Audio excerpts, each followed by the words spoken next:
Bhagavad Gita as it is, chapter 17, text 25, translation and commentary by His Divine Grace Srila A.C. Bhaktivedanta Swami Prabhupada, founder Acharya of ISKCON.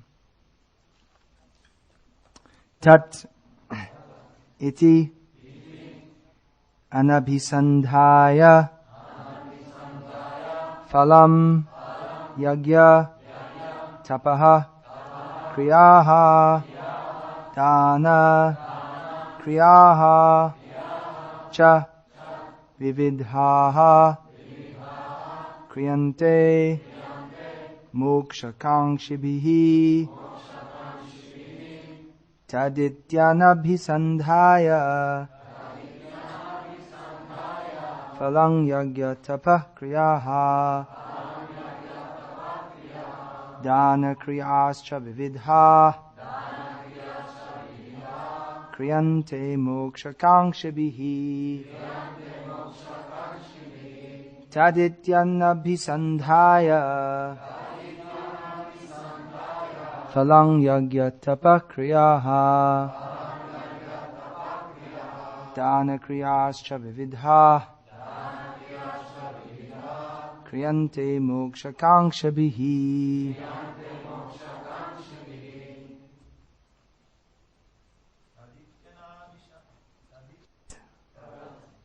That iti thus anabhisandhaya without desiring phalam the fruitive result yagya of sacrifice tapaha and penance kriyaha activities dana of charity kriyaha activities cha also vividhaha various kriyante are done mokshakangshibihi by those who actually desire liberation.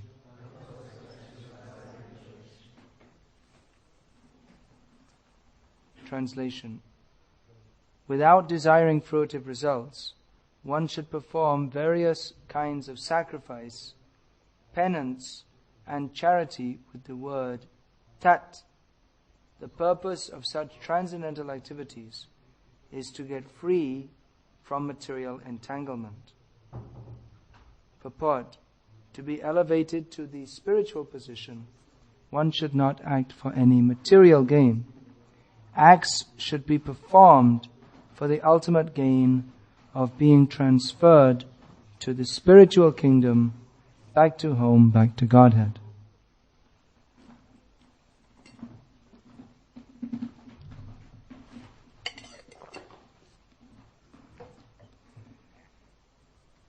Tad ityanyabhisandhaya phalang yagyatapa kriyaha dana kriyascha vividha kriyante mokshakangshibihi. Without desiring fruitive results, one should perform various kinds of sacrifice, penance and charity with the word tat. The purpose of such transcendental activities is to get free from material entanglement. Om Jnanatimirandhasya Jnananjana Shalakaya Chakshurun Militam Yena Tasmai Shri Gurave Namaha Vandeham Shri Guru Shiyatapata Kamalam Shri Gurunda Vaishnavangscha Shri Rupam Sagrajatam Sahagana Raghunatan Vitam Tam Sajivam Sadvaitam Savadhutam Parijana Sahitam Krishna Chaitanya Devam Shri Radha Krishna Padan Sahagana Lalita Shri Vishakhan Vitangscha Shri Krishna Chaitanya Pavanityananda Shri Advaita Gadadhar Shivasadi Gaura Bhakta Vrindam Hare Krishna Krishna Krishna Hare Hare Hare Rama Rama Rama Hare Hare. In this section of the Bhagavad Gita, Lord Krishna is briefly describing the important words to be used in sacrifices, particularly the words Om Tat Sat. These words are to be used while making sacrifices. Sacrifices are central in the Vedic way of life. That is generally performed under the Karma Kanda division of the Vedas, in which it's understood that people are mostly interested in material happiness, and that's why everyone's in the material world. So the Vedas, they have a process for elevation. Karma Kanda section of the Vedas is supposed to gradually elevate one to the platform of knowledge, by which he becomes detached from material desire. And having become detached from material desire, then he should arise to the next stage, which is to be attached to the spiritual desire of serving Krishna. So there's karma, jnana, and bhakti. There's different stages. But most people are on the karmic platform. They're enjoying to perform sacrifices. Or even if a person is situated on the spiritual platform, he may also perform sacrifices. But ultimately the object of sacrifice is to satisfy Krishna. Therefore Krishna is called Yagyeshvara, the controller of the sacrifice. Yagya Bhuk, the enjoyer of the sacrifice. Or simply he's called Yagya, which means that he is non-different from the sacrifice. Krishna recommends early in the Gita, we see the verse, Yagyartat karmano nyatra, that work should be performed for the satisfaction of Krishna, for the sake of yagya. Here the verse says for the sake of yagya. But all the commentators on the Bhagavatam, including even Shankaracharya, says that here the word yagya means Vishnu, that ultimately all work should be done for the satisfaction of Vishnu. That is the Varnashram system. Varnashram acharavata purushena parapuman Vishnur aradyate panta nanya tatto shakaranam. The Varnashram system is a system of living in this material world and performing one's duties according to scientific division of people into 4 orders of life according to occupation, 4 orders of life according to his ashram status as brahmachari, grihastha, vanaprastha or sannyas. And then outside the varnashram system there are also the antyajas who don't follow the system. So they also have their classification. Women are also classified. Wife of a Brahmin is called a Brahmani. Wife of a Kshatriya has duties to perform in relationship to her husband's duty as a Kshatriya. Just like we see in the Bhagavatam when Krishna's birthday ceremony was there. So Yashoda called Rohini, who was living away from her husband due to the atrocities of Kamsa. So she was living in Vrindavan under the care of Nanda Maharaj. So when the time came for giving charity at the celebration of Krishna's birthday ceremony, Yashoda called that, you please come, that Rohini, because she's the wife of a Kshatriya. She's expert in giving charity, which is particularly the duty of a Kshatriya. Brahmanas may also give, Vaishyas may also give, but specifically Kshatriyas is part of their unavoidable part of their duty, that they must do this. So everyone has their specific occupational duty, and the whole society revolved around sacrifice, yagya. Traditionally, every Vedic householder would perform a fire sacrifice in his home, at least every morning, if not in the evening.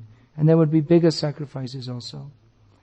So they may be performed for the sake of material gain, for elevation to the heavenly planets, or more advanced is to come to the platform of Nishkam Karma Yoga, which means to perform one's activities within the Karma Kanda system. But that means that someone has become more advanced, by which he's not desiring some result for his own benefit from the sacrifice. The sacrifice is performed for the sake of achieving some material benefit. That's why even though Lord Vishnu is worshipped through the process of sacrifice, it's not the same as Bhakti Yoga, in which the sense of sacrificing one's very life, one's very being to the Supreme Lord is prominent. Pure devotional service means that sense of sacrifice, of giving oneself to the Supreme Being, is not prominent, but it is only. There's no other desire. But there may be karma mishra bhakti, in which one still has some fruitive desire. But the desire to serve Lord Vishnu is stronger. Karma khandiya sacrifice means that Vishnu is worshipped, but the idea is to extract something from him. So higher than that is to come to the platform of performing one's duty only for the sake of doing it, without desiring to enjoy the fruit, to act only for the sake of dharma. Higher than that is to work simply for the satisfaction of Vishnu. So we see that great kings like Prithu Maharaj, Yudhishthira Maharaj, they performed sacrifices also. That was their duty as a king within the Varnashram system, to perform sacrifices, because by performing sacrifices, then Lord Vishnu is pleased, the demigods are pleased. The whole society is based around that the king collects taxes, and the taxes, they are used for performing big sacrifices in which charity is again distributed.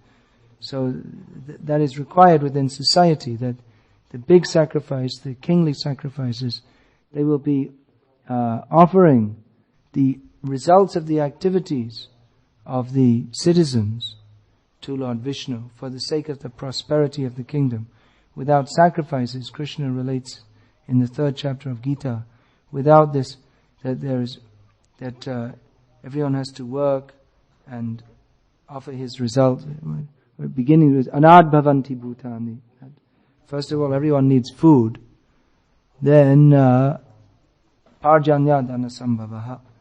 The food, or the food grains, that is possible when there is rain. And rain is produced, that is by the mercy of Indra, who is satisfied by sacrifices.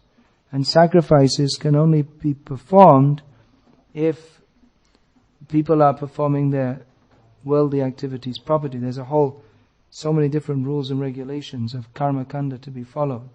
So when everyone follows their specific duty within the Varnashram system properly, without being sinful, or even if they are sinful, at least not grossly sinful, they're more or less following the Vedic system, then there's a question of performing sacrifice. People have to be pious, and then they can perform sacrifices. And there's no meaning to performing sacrifice. At least that kind of sacrifice won't be acceptable to Lord Vishnu. So there's a whole cycle of work. You have to work according to your prescribed duties. You have to perform sacrifices. Then in this way, the demigods, being parts and parcels of the Supreme Lord, who are his agents for providing the material necessities, they will be pleased and everything will be showered upon you. Here the word tat is mentioned. So Om Tat Sat, these are words, specific words which have what we may call mystical meaning. They're essential in the performance of sacrifice to make everything work out properly. So these words, they all indicate the Supreme. Om Tat Sat iti nirdesho. They're an indicate Brahmana. They are Om Tat Sat iti nirdesho Brahmana. These three words indicate the Supreme. Om means the absolute truth. Tat means that. Absolute means, which here means that absolute truth. Tat Tvamasi, that's famous Vedic aphorism, is misunderstood. That people think that the Mayavadis, they think this means that you are the supreme truth. That means that you are of the nature of the supreme truth, not that you are in all respects the supreme truth. So Om Tat Sat. Sat indicates again, that which is eternal, that which is real. So these three words indicate the absolute truth, and joined together, they have a specific potency. Just like we see there are different words which when joined together, they have specific potencies. They're called mantras. They're joined together in a specific way. So this is a powerful combination of words, Om Tat Sat, which is chanted for the fructification of the sacrifices. Now in the modern age, there's very little question of following this Vedic process in its pristine form. Times have changed. In Kali Yuga, everything is contaminated. But the sacrifice is successful by chanting the holy names of Krishna.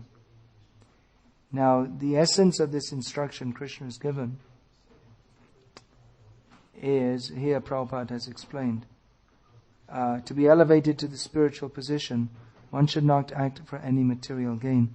Act should be performed for the ultimate gain of being transferred to the spiritual kingdom, back to home, back to Godhead. So that is the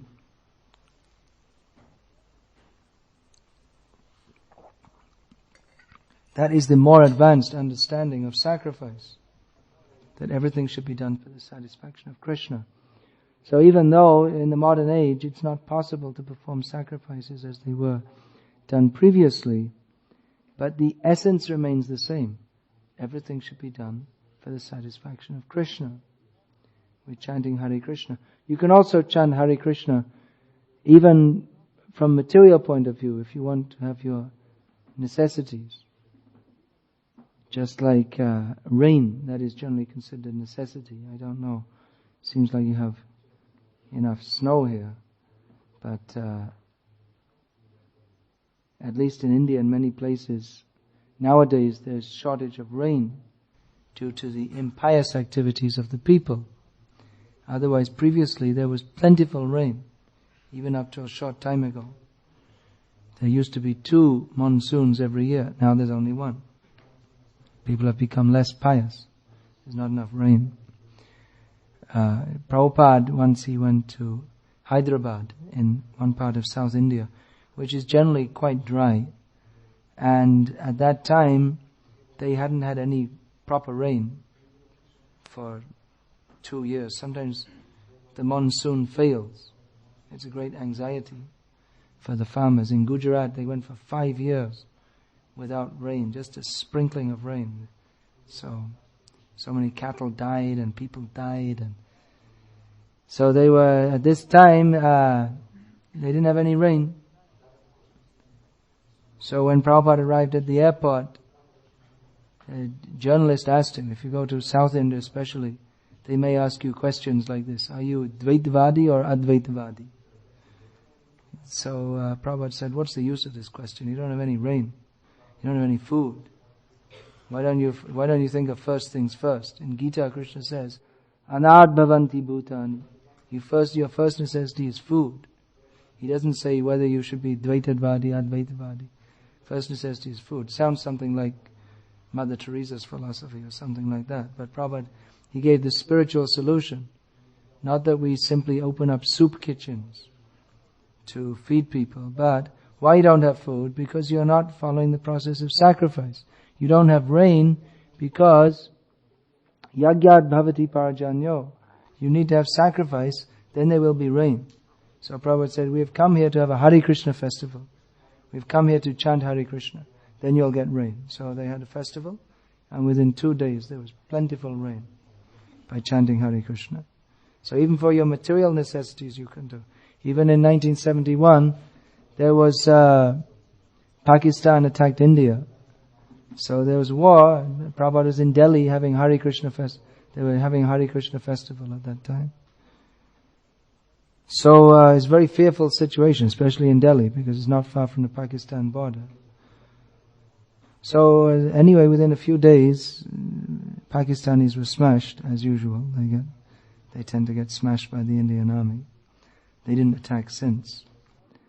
So Prabhupada said, because we had our festival, our devotees were chanting Hare Krishna, therefore they were defeated. This is the reason. So even for material gain, You have to have sacrifice. Even for chanting Hare Krishna is meant for developing love of God. We don't tell people, chant Hare Krishna and your backache will be cured. We don't tell that, but it may or may not be. But for the society in general, for regulation of the weather, for general material prosperity, it's required to be religious. And that doesn't just mean going to church on Sunday, calling yourself a Catholic, keeping a picture of the Pope and having contraceptive sex. I'm a Catholic, but we love the Pope, but we don't follow what he says. That's not religious. Religion means dharmang tu sakshad bhagavat pranitam. Following what the Shastra says. The Shastra, ultimate goal of the Shastra is to teach us to surrender to Krishna. And even beyond surrender. Prabhupada explained, Chaitanya Mahaprabhu is teaching love beyond surrender. There's surrender, but beyond that even, na dhanam na janam na sundar ashlishava yugayatam nameshena. There's progression of love of Krishna. So that is the ultimate goal of the Shastra. But even in Shastra is not only for some love of God. That is the aim. That is the aim and object of Shastra. But even for regulating our day-to-day life, Shastra is required. That's why in Shastra there's so much discussion how to live in this material world. Because if we don't know how to live in this material world, at least a materially pious life, sane life, then it's going to be very difficult for us to come to the highest platform. Generally you have to go step by step. You're not immediately that you'll become absorbed in love of Krishna, but a step by step is required. A step by step means there should be regulation of our life. That's why we begin with Vaidhi Bhakti, following the rules and regulations of spiritual life. Beginning with what Lord Chaitanya taught Sanatana Goswami, who's a gopi from the spiritual world. That Lord Chaitanya's Radharani also. So here we are, Gopi and Radharani, but they've come to teach the yagya of chanting Hare Krishna, by which you develop the highest love for God. And Chaitanya Mahaprabhu told Sanatana Goswami, you write a book of the duties of Vaishnavas, beginning with Pratadikritya, Danta Dhavana, means rising early in the morning and brushing your teeth. So the aim of life is not to rise early in the morning or to brush your teeth. But unless you rise early in the morning and brush your teeth and live as a sane life, and because that's not all you do. I mean even the postman rises early and brushes his teeth. Doesn't mean he's a pure devotee of Krishna. But then these things are required for executing Krishna consciousness. You have to worship the deity. So deity, he rises early in the morning. He doesn't stay up at night till 2 o'clock watching videos and then rises at 10 o'clock in the morning. And Krishna himself, he teaches how to live a sane life. When he's living in Dwarka, he's living a sane life, rising early in the morning. So if you want to worship Krishna, you have to get up so you can worship him, and then you have to brush your teeth because you don't want to go there with all smelly breath and dirty teeth. You have to worship Krishna. He's the Supreme Lord. So all these things, rising early in the morning, brushing your teeth, then passing nature, taking bath, all these things are required in human society. Rules and regulations to be followed. Devotee follows these rules and regulations. Here is mentioned, not for any material gain, but for the ultimate gain of being transferred to the spiritual kingdom. Brushing your teeth in the morning won't transfer you to the spiritual kingdom, simply by brushing your teeth. But if you don't brush your teeth and worship the deity and perform acts of Vaidhi sadhana bhakti, then you're not going to be transferred to the spiritual kingdom. You see? It's not the brushing your teeth, but you have to brush your teeth so you can worship the deity and be sane and be in the mode of goodness. Not only brush your teeth, fresh cloth, take a bath. All these things are given just so that we can come to the platform of goodness, and by which we can be elevated to the platform of Krishna consciousness. If we live in the lower modes of material nature, there's no question of spiritual advancement, because everything we do affects our consciousness. If you sleep till 10 o'clock in the morning and then get out of bed and drink a cup of coffee and eat some sausages, then that's in the mode of ignorance. Then where is the question of spiritual elevation? So rising early, first thing, in the Brahma Muhurta, in the hour which is meant for spiritual elevation, and then engaging in spiritual activities, hearing about Krishna, chanting about Krishna, worshipping Krishna. And then later in the day there may be so many material activities, whatever it may be, working in the field or working in the office, working in the hospital, whatever it may be. But at least the Brahma Muhurta, the early morning, should be spent for Brahma activities, spiritual activities. So these, for the ultimate gain of being transferred to the spiritual kingdom, that should always be kept in mind. What is our ultimate goal of life? Is to go back home, back to Godhead. But how are we going to go there? Go back home, back to Godhead means not just by imagination you'll go back to Godhead. There is a process of sadhana bhakti. Everything has to be followed scientifically. Prabhupada always used to say that Krishna consciousness is a science. That means if you perform your activities according to the scientific directions of Shastra, then you can be elevated. And if you don't follow, then how can you expect to be elevated? There are certain rules and regulations to be followed. So Shastra gives directions to regulate all aspects of human society. It's not only for chanting Hare Krishna, but even within our Vaishnava culture, brushing your teeth, beginning from this. Then for the broader society, there is the Varnashram system, which is the perfect social system, which gives the organization of society, how society should be organized, so that everyone is engaged meaningfully, and everyone is engaged, everything is centered on satisfying Krishna. We see that even Krishna himself acted, of course sometimes he acted outside the Varnashram system. His dancing with the gopis is not according to Varnashram regulation. That's why often people misunderstand. But especially when he was living at Dwarka, he lived as an ideal king. And all the devotees in history, they have acted according to this system. Even Haridas Thakur was outside the Varnashram system according to the social understanding at that time, although he was the topmost Brahmana, because he was always engaged in chanting the Tarak Brahmanam, the name, the spiritual name, which is meant for lifting us up beyond this material world. So he was the topmost Brahmana, being a topmost Vaishnava. But the restriction was there that he should not enter the temple of Jagannath. So he didn't enter.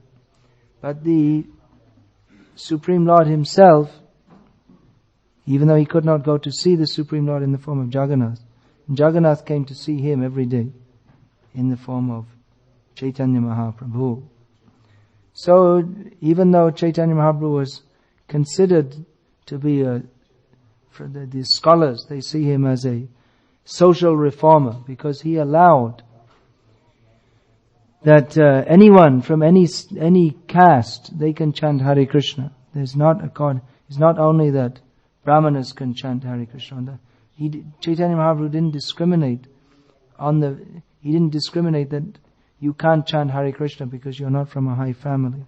Nicha jati nahe Krishna bhajane ajogga. Shatkul vipra nahe bhajane jogga. Jai bhaji shri baro abhaktahina cha. Krishna bhajane nahik jatkul adi vicha. Chaitanya Mahaprabhu said that in taking to Krishna consciousness, there's no consideration of whether you're from a high family or a so-called low family. Anyone who takes to Krishna consciousness is glorious, and anyone who doesn't, even if he's born in a so-called high family, he's not at all glorious. He's rejected. Prahlad Maharaj, this is the verdict of all the Shastra.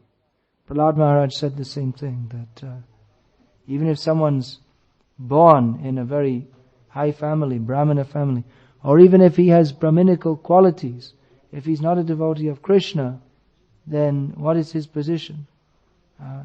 Vipradvishadagun Aravindanaba Vimukhat. Those who are, well, you may have all the qualities of a Brahmana, but if you're Aravindanaba Vimukhat, if you're against the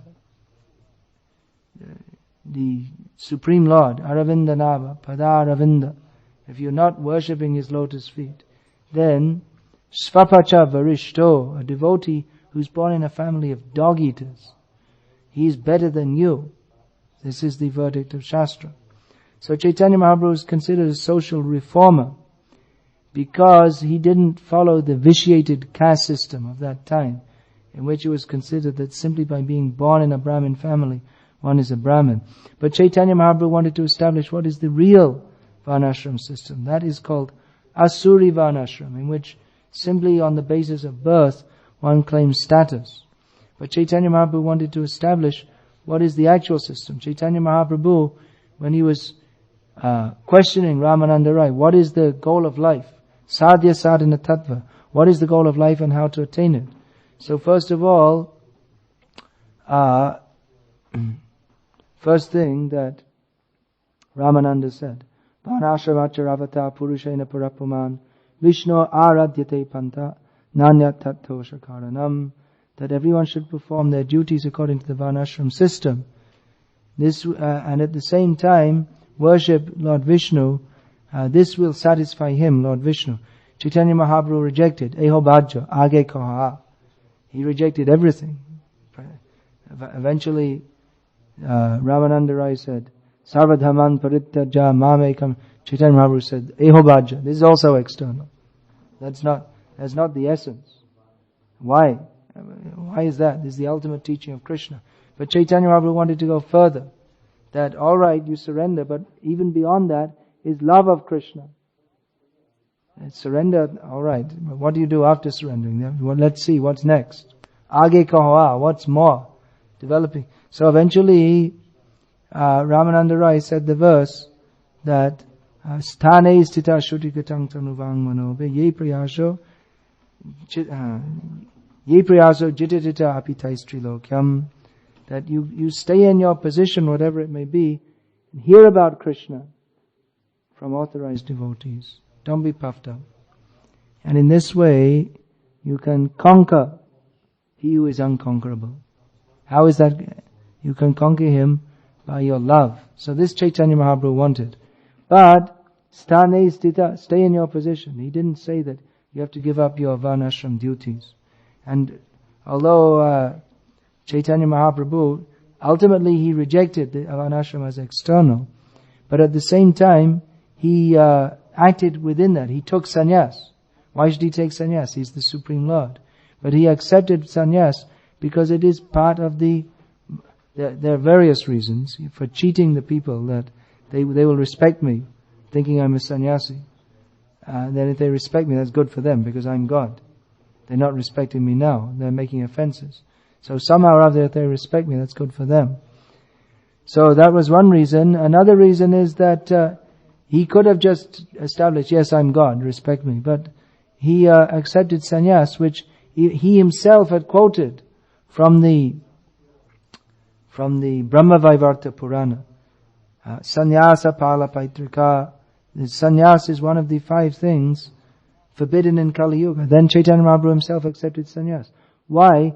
Because it is part of the Varnashram system. So what is that sannyas that is rejected?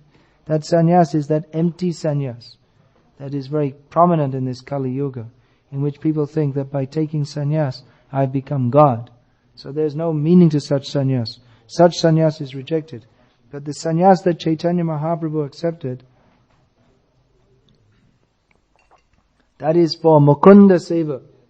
Chaitanya Mahaprabhu accepted sannyas on the basis of one verse in the Srimad Bhagavatam. Etans astaya paratmanishtam adyasitam purvatamay mahadbi. Aham tarishami durantaparam tamo mukundangri mukunda seva. That sannyas is meant for being fixed in service of Krishna, as the previous acharyas all were for serving Mukunda. So that sannyas is required. Chaitanya Mahaprabhu showed that. Not that he needed to take sannyas for his elevation, but to show that such sannyas that is required, the varnashram system is required. Chaitanya Mahaprabhu never tried to dismantle that. Those who are, just like we see, there was Chota Haridas. He was a Vairagi. He was a renunciate. And Chaitanya Mahaprabhu, he rejected him even for his slight inclination towards breaking his sannyas vow. But then again, when Shivananda, he was great Grihastha disciple, came, he came with his wife, and he was seen his wife was pregnant at that time. So Chaitanya Mahaprabhu didn't reject him. He rejected Chota Haridas. According to your system, you're now sannyasi, you shouldn't have any inclination towards sex life. But Grihastha, yes, alright. When your child is born, you should give him this name, Puridas. He could see already, that's boy, son. So he didn't reject that. He didn't tell all the Grihasthas, you should immediately take sannyas. Within your sthane sthita, within your situation, you execute Krishna consciousness. Later on, Bhaktivinoda Thakur, he was very much concerned to establish Daivi Varnashram. He told Bhaktisiddhanta Saraswati Thakur, you should establish Daivi Varnashram. That means not the system based on birth, but based on quality. Why? Because as stated here, acts should be performed for the ultimate gain of being transferred to the spiritual kingdom, back to home, back to Godhead. So that is required in human society, because everyone, it's not that just you chant Hare Krishna and then immediately everyone has visions of Goloka Vrindavan. Rather we see that everyone's struggling in spiritual life because it's difficult. It's difficult. Why? Actually it's not difficult. Prabhupada would often say, what is the difficulty? The difficulty is that we're all rascals. Otherwise there's no difficulty. Otherwise by chanting Hare Krishna, then Chaito Darpana Marjanam, Bhava Mahadav Agni Nivarpanam, we should become cleansed and purified. But we're finding it's not happening so quickly because we're rascals. So what is the solution for us rascals? Therefore we should follow the rules and regulations of spiritual life, and even the Shastra gives rules and regulations for our material life. And according to this ashram, you should act like this. According to this varna, you should act like this. So beginning from the time of Bhaktivinoda Thakur, he was very anxious to introduce this Daivi Varnashram system so that people can live in this world in a sane kind of, the material world is insane, but the Varnashram system is for instituting some kind of sanity in an insane world. Why are we here at all? Because we're crazy. Nunang pramata, gurute vikarma. We're here because we're sinful, performing insane activities. The only sane activity is Krishna consciousness. Outside of that, everything is simply causing us to be born again and again. But the Varnashram system based on love of Krishna, that is a sanitizing process. That word is there in sanitary.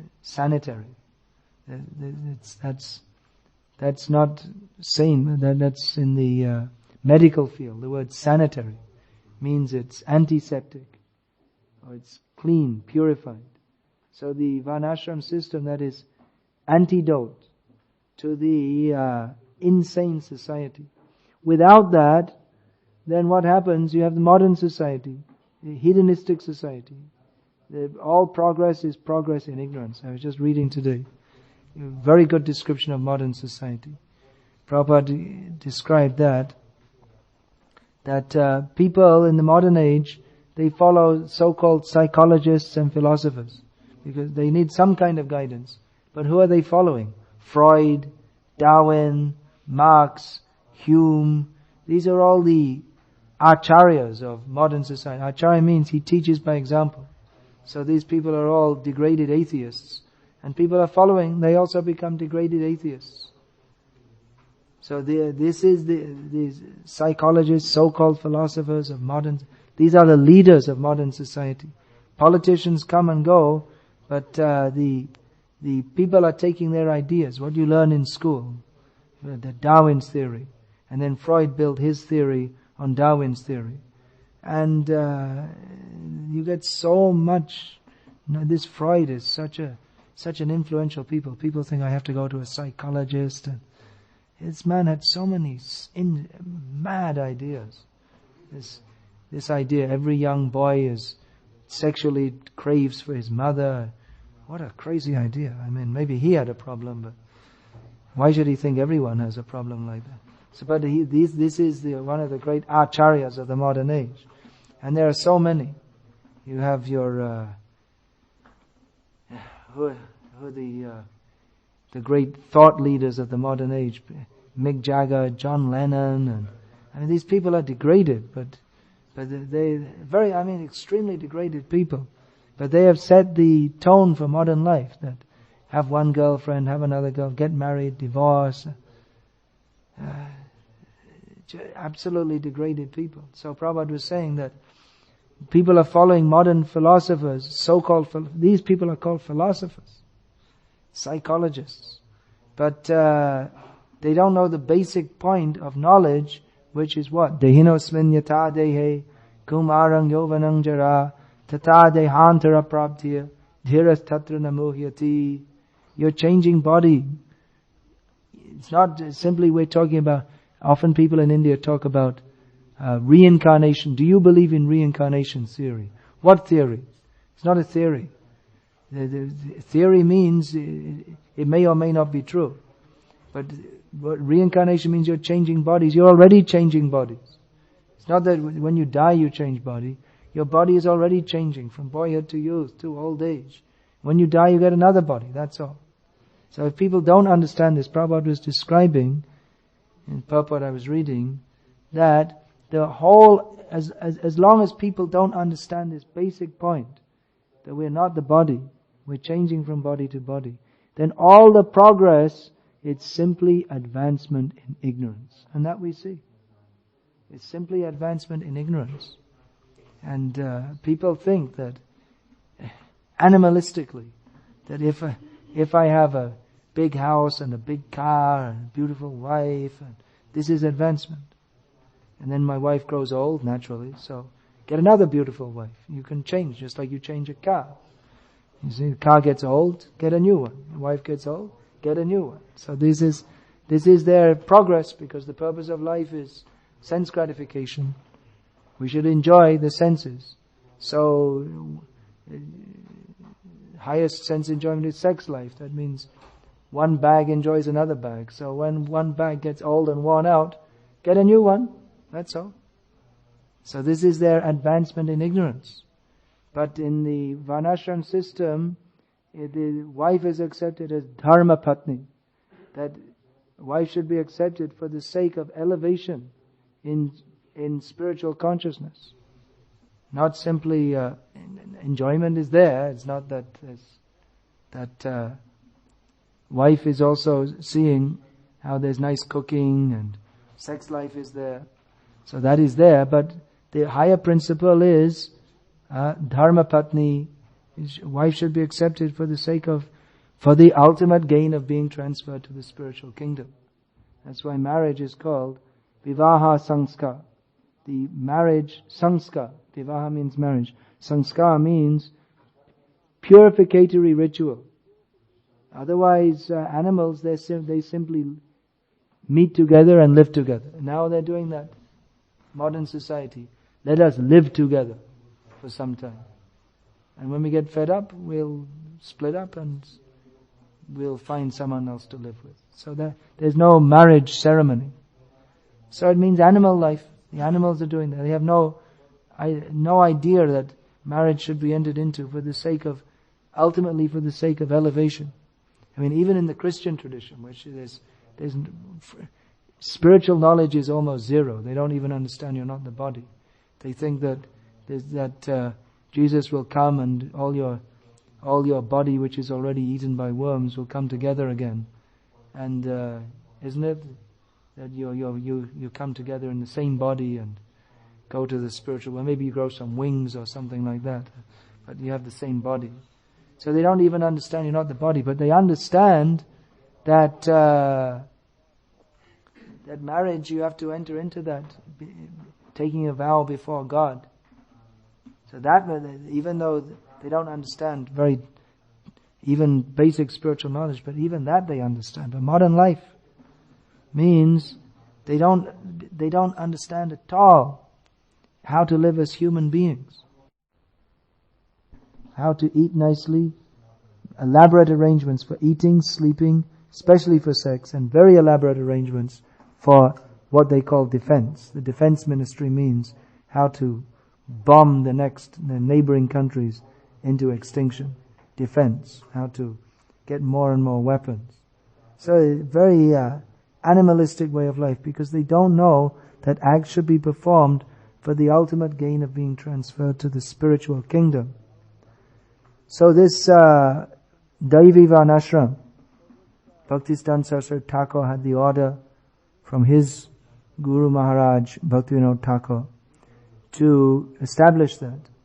So he did that within India by preaching against the idea that someone is a Brahmana by birth only, and especially because of his influence, that has at least in Bengal, that's become very prominent, that a Vaishnava is to be accepted or not simply by birth, but anyone who acts as a Vaishnava, he is to be accepted, not simply according to birth. But to establish that all over the world, that's a very great challenge. Prabhupada, on the order of Bhaktisiddhanta Saraswati Thakur, preached Krishna consciousness all over the world. In the Western countries, they don't even have the perverted idea of the Varnashram system. At least in India, they have the perverted idea. So if it's perverted, you can, just like when your back is all out of order, you can crack and put it back in shape. But if you don't even have a backbone, the whole body becomes bleh. You can imagine if you remove the skeleton, then it just becomes a big blob.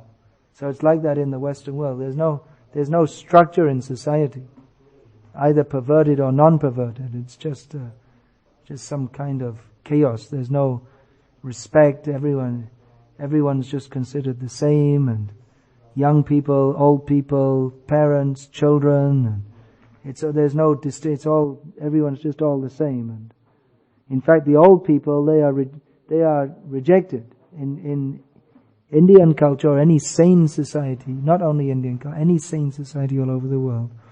Old people are respected because it's considered that they're supposed to be wise, whereas young people, they're inexperienced and they're very strong sensual pushings in youth. So they're expecting, generally youth and foolishness are considered to go together. And old people are supposed to be wise. And nowadays we don't see old people so much wise because they spend their whole life in foolishness. So they grow up as old and foolish.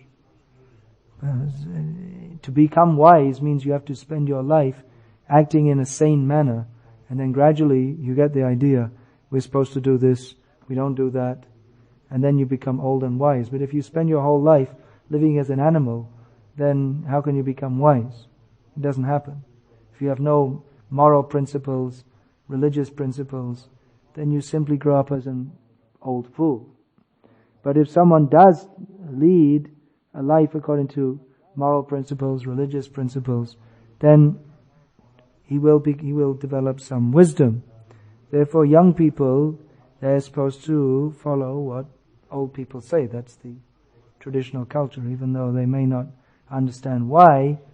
They do that with the understanding that those who are older than me, they have better knowledge. That's why you accept Guru also, because it's understood that he has better knowledge. Even I don't know what's best for me, therefore I should follow Guru. So there's a distinction. Those who have knowledge, they should teach. But nowadays, you see what happened is the old people in the Western world, especially in the Western world, Eastern world, everywhere, it's all there. They became addicted to sense gratification. So they became older and not wise.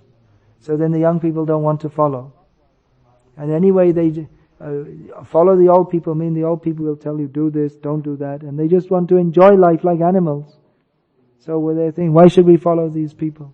We'll just do whatever we like. Do your own thing. If it feels good, do it. These are the mantras of the modern degraded society. Mantra means that which elevates you. So mantra is not the correct word. There should be some opposite word. Do mantra, nishman, non-mantra. That which degrades you. Mantra means that which elevates you.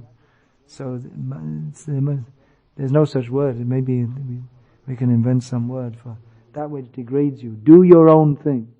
The dogs are doing that. They don't need any philosophy. They do whatever they think is nice. So there's there's no respect for anyone. Whoever who can enjoy sense gratification the best, they're considered the hero of modern society. If you have a big, strong body like Arnold Schwarzenegger, what's his name? I can never remember his name. He's considered to be a great hero of modern society. Or if you can sing and shout and scream in a microphone like Mick Jagger, even though it's almost time for him to die. He's still trying to pretend he's young. Then you're considered a great hero of modern society. These are the role models that people are following. In India also we see young people growing up.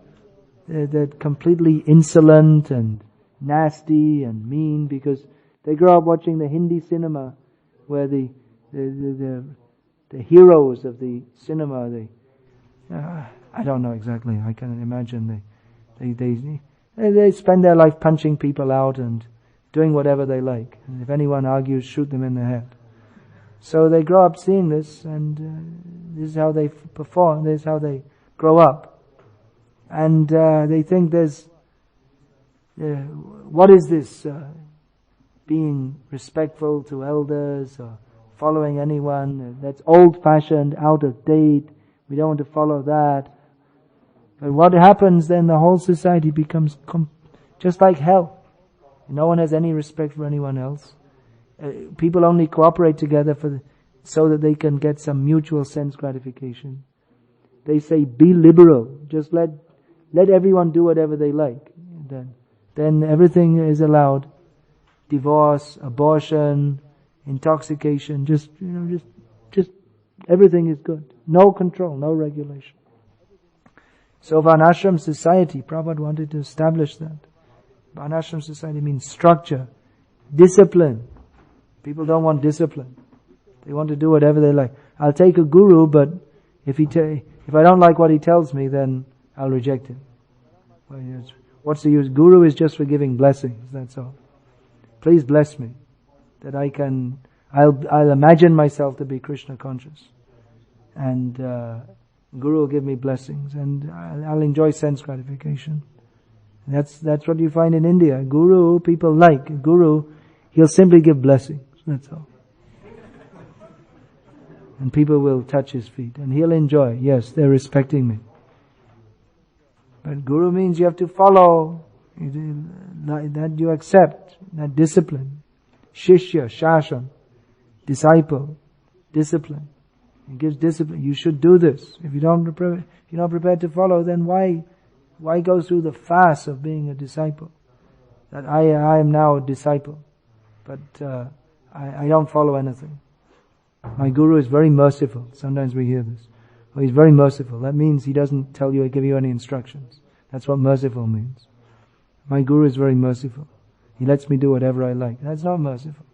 Merciful means he should engage you in acts that should be performed for the ultimate gain of being transferred to the spiritual kingdom. You may like or not like, but you have to do that. Generally in Krishna consciousness everything is nice. You like to do. At least if we have any taste for Krishna consciousness, then we like to rise early. We don't like, oh how nice. Today is Christmas Day, I can sleep until 9 o'clock. There's no office. Today is Sunday. How nice, I'll sleep all morning. But no, a devotee thinks, how nice, I can rise early in the morning. It takes pleasure. But even if you don't like it, still you have to rise. Because that is the order. You're engaged in these activities for the sake of the ultimate gain of elevation to the spiritual kingdom. So that's required. Rules and regulations, Shastra Vidhi, that's called. Both on the material platform, how to regulate our lives, on the very basic platform, beginning brushing your teeth, what is your occupation, how do you interact with others, so many rules of social behavior are there. And on spiritual platform, chant Hare Krishna. But chant Hare Krishna, that you're also living in the world, so the Varnashram system is there to regulate our lives, how we live in this world. And practically, until this system is established, then there's going to be chaos in human society. It's already chaos. There's some semblance of order. It looks like there's order because there's traffic rules and people go to work and this and... But it's chaos because people are performing sinful activities. And the result of that is they'll have to take birth in the lower species. So Varnashram system is required. That system is required. Prabhupada said that 50% of my work is not done because I didn't establish this. Can you imagine what a big job? Can you imagine what Prabhupada did? Unprecedented in the history of the world. And he said 50% of the work isn't done. But he wanted to do it. He didn't say we can't do it or we shouldn't do it. He said we should do it. He did say it's not possible to do it in the way, with all the rules and regulations of the previous age. But still he wanted to do it. And how is it possible to do it? By chanting Hare Krishna, by spreading the Krishna conscious movement.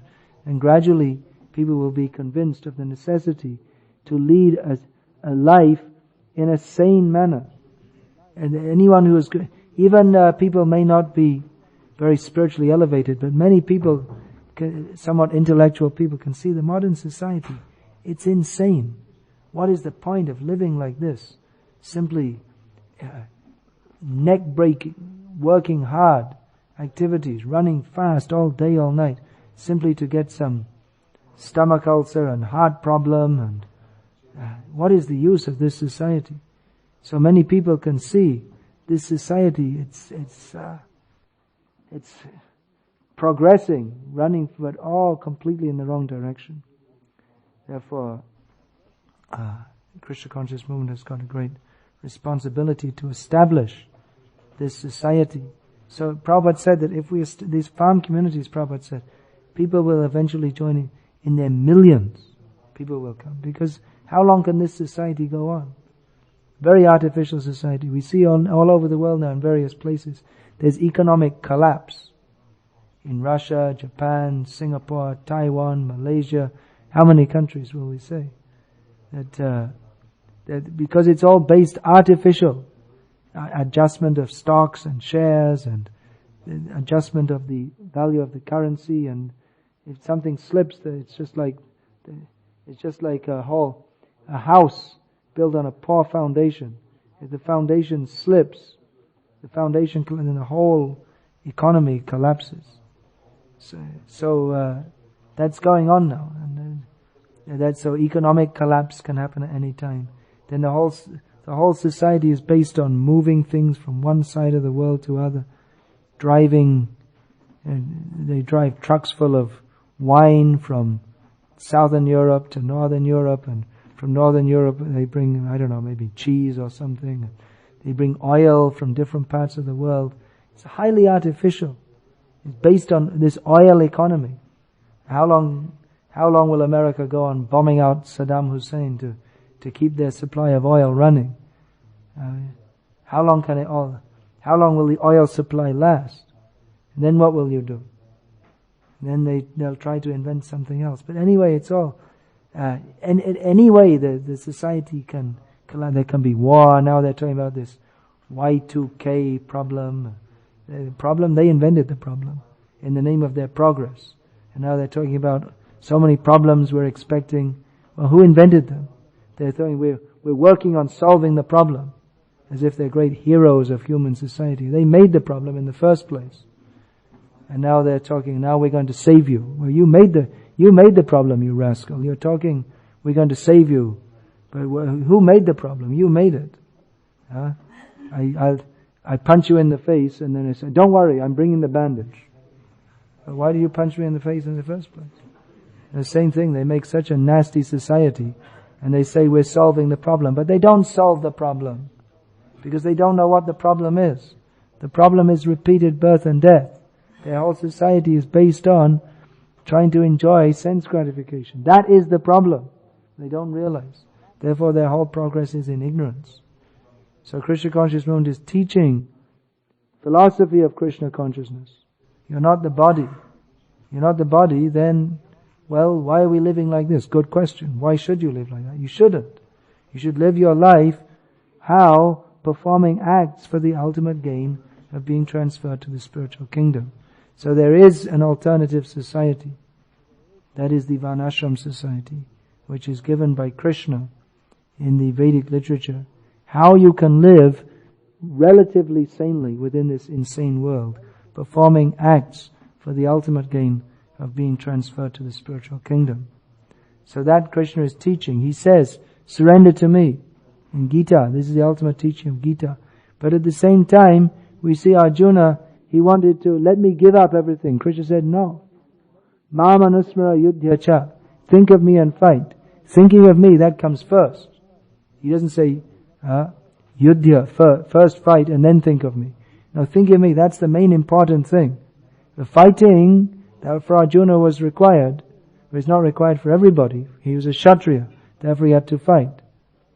But the important thing for everybody is to remember Krishna. But Krishna didn't say, always think of me. You want to always think of me? Okay, that's very good. Okay, leave the fight. No, you have to think of me and fight. The most important thing is to think of Krishna, but not that you neglect what you have to do in the world. You have your worldly duties to perform also. Think of Krishna and fight. Think of Krishna and churn the butter, whatever it may be. Think of Krishna and teach in the school. Think of Krishna and look after your children. So the thinking of Krishna comes first, but not that you neglect your material duties. This Krishna is teaching in Bhagavad Gita. How to live in this world and remember Krishna. Remember, to live in this world, that is not important, but we are here. So how do we live in this world so that we can remember Krishna? That Krishna is teaching in Bhagavad Gita. All the acharyas, they teach us the highest philosophy, how to remember Krishna. And specifically Prabhupada has wanted to teach this, which actually no previous acharya, the Vaishnava acharyas, they didn't teach how to live in Varnashram system because it was already there. Manu, he gave the laws for the Varnashram system, but the Vaishnava acharyas, Ramanujacharya, Madhvacharya, Vishnu Swami, Chaitanya Mahaprabhu, who is Krishna acting as Vaishnava acharya, they didn't give the rules and regulations for living according. They taught their followers to act within the Varnashram system and practice bhakti.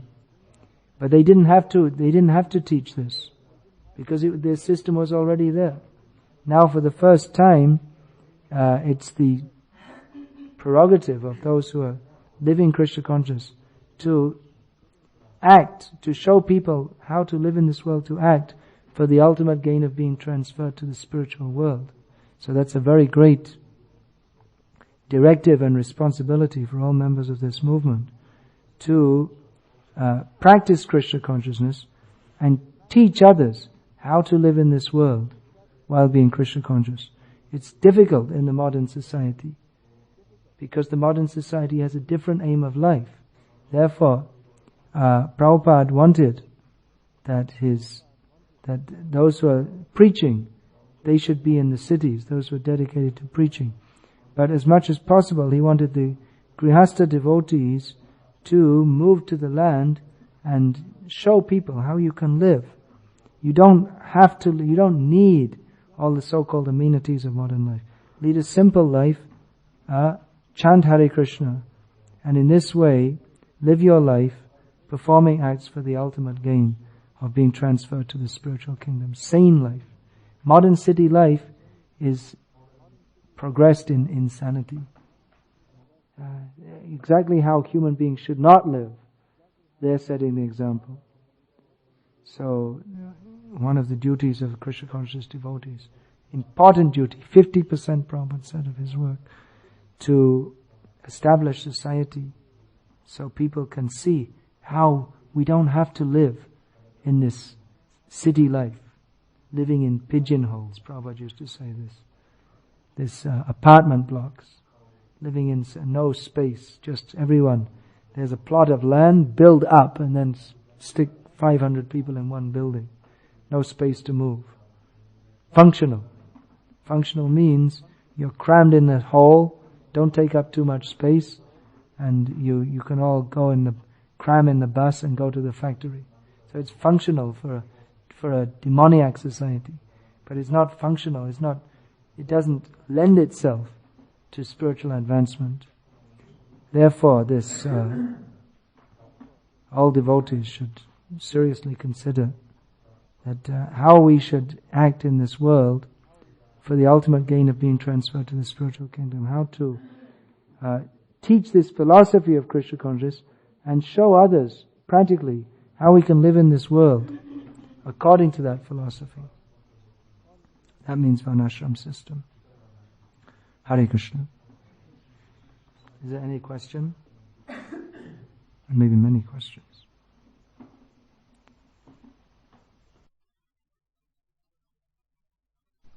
Alright, well the question may be, what is the Varnashram system like? So that leads me into my commercial. You can read all about it in this book here.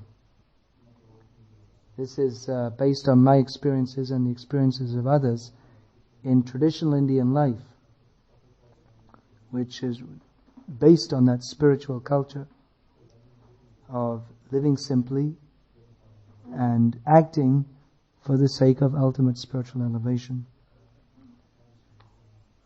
So socially where our movement should be going towards, this book gives an idea of that. So I'm interested that devotees could read this. If you can spend some time in India, especially living in the village, Vaishnava village, that would be best. But not everyone can do that, so at least you can get some idea from this. Another very important part of Vaishnava culture is prasadam distribution. So I was just in Moscow, and devotees there gave me some prasad from the deities of Gaur-Nitai in Moscow to share the affection of the devotees in Moscow for devotees in Slovenia who are worshipping Gaur-Nitai here. They gave some prasad which I should distribute to you. So I'll do that now.